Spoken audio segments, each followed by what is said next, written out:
ki la ilahe illallah kəlməsi uca, dəyərli kəlmələrdendir. La ilahe illallah kəlməsi ilə insan İslam'a daxil olur. Və la ilahe illallah kəlməsi ilə insan cənnətə girir. Peyğəmbər sallallahu aleyhi ve sellem buyurur ki, Mə min abdin qale la ilahe illallah. Hər hansı bir qul la ilahe illallah deyər və sonra bunun üzərində ölərsə cənnətə daxil olar. Başqa hadisdə deyir ki, mən mətə və ya'lemu ənəhu la ilahe illallah dəxalə cənnə. Kim bilərək ki, Allah'tan başqa ibadət haqq məbud yoxdur, ölərsə cənnətə girər.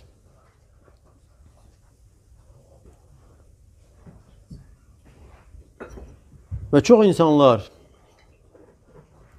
elə zənn edirlər ki,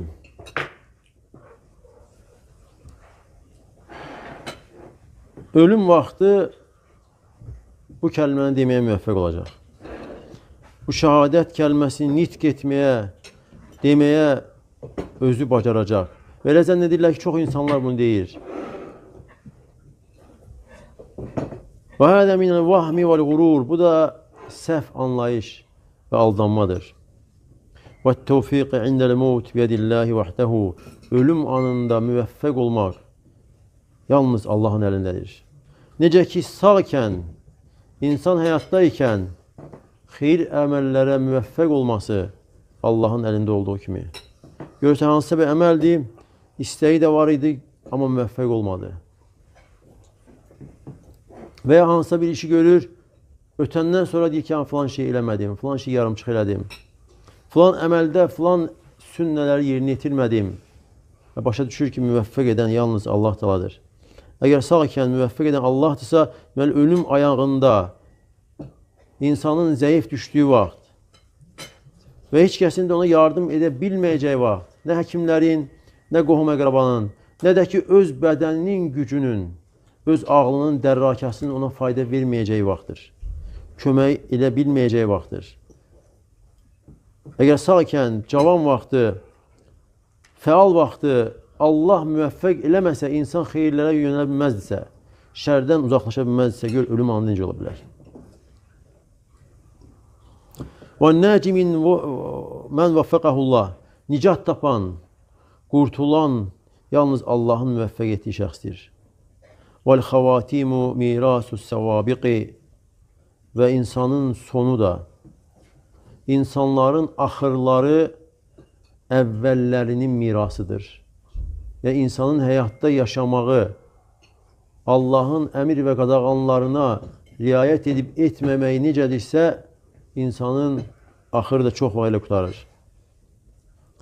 Abdüləziz İbni Əbu Ravad deyir ki, Hədəvtu rəculən indəl mevt yüləqqanu şəhədə. Bir kişi ölüm anında gəldim onun yanına. O da la ilahe illallah şəhadəti ona təlqin edilirdi. Təlqin edilirdi onun yanında ki, onun son sözü dünyadan köçərkən la ilahe illallah olsun. Amma o isə axır dediği o şey oldu ki, وَكَافِرٌ بِمَا تَقُولُ. O sənin dediyini inkar edir. Yəni, deyilən şeyi inkar ederek öldü. Ve bunu İbn-i Recep Rahimahullah Cemil Ulum ve Hikem kitabında zikretmiştir. وَكَذَٰلِكَ قَدْ يَعْمَلُ الرَّجُلُ عَمَلَ اَهْلِ النَّارِ. Ve hemşin deyir ki, bazen kişi cehennem ehlini amel edir. وَفِي بَاطِنِهِ خَصْلَةٌ خَفِيَّةٌ مِنْ خِسَالِ الْخَيْرِ. Lakin gizlisinde, daxilində, qəlbində xeyir xislətlərindən bir xislət var. Ola bilər cəhənnəm əhlinin əməli nedir? Amma gizlisində nəsə bir xeyir var. فَتَغْلِبُ عَلَيْهِ تِلْكَ الْخِسْلَةُ فِي آخِرِ عُمْرِهِ. Və ömrün axırında o xislət ona qalib gəlir. Və axırının yaxşı qutarmasını vacib edir. فَكَمْ مِنْ عَامِلٍ يَعْمَلُ فِي ظَاهِرِهِ bima yetenaqadu ma'a ma fi batinihi. Ne kadar insan var ki zahiren ettiği şey dahiline ziddir. Ne kadar insan var zahiren yaxşı əməllər edir. Ama arkada ise insanların görmediği bir yerde bir dəsi ise var. Pis bir şey var, gizli bir şey var. Ve bu pislik de onun axırının pis qutarmağına səbəb olur. Nə isə qəlbində var, nə isə xəlvətdə bir pis şey var.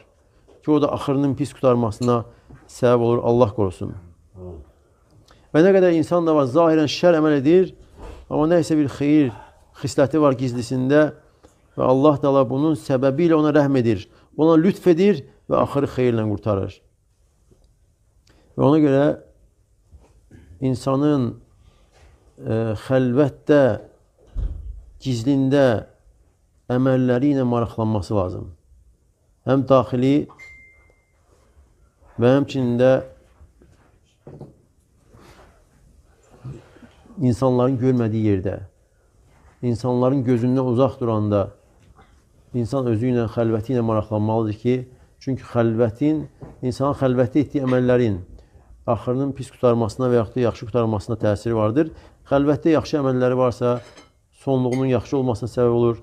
Xəlvətdə pis əməlləri varsa, sonluğunun pis olmasına səbəb olur. Allah qorusun və Allah da bizim həm zahirimizi, həm də daxilimizi islah eləsin. Necə ki, sələflər deyərdilər, aşkarda Allahın dostu, xəlvətdə isə Allahın düşməni olma.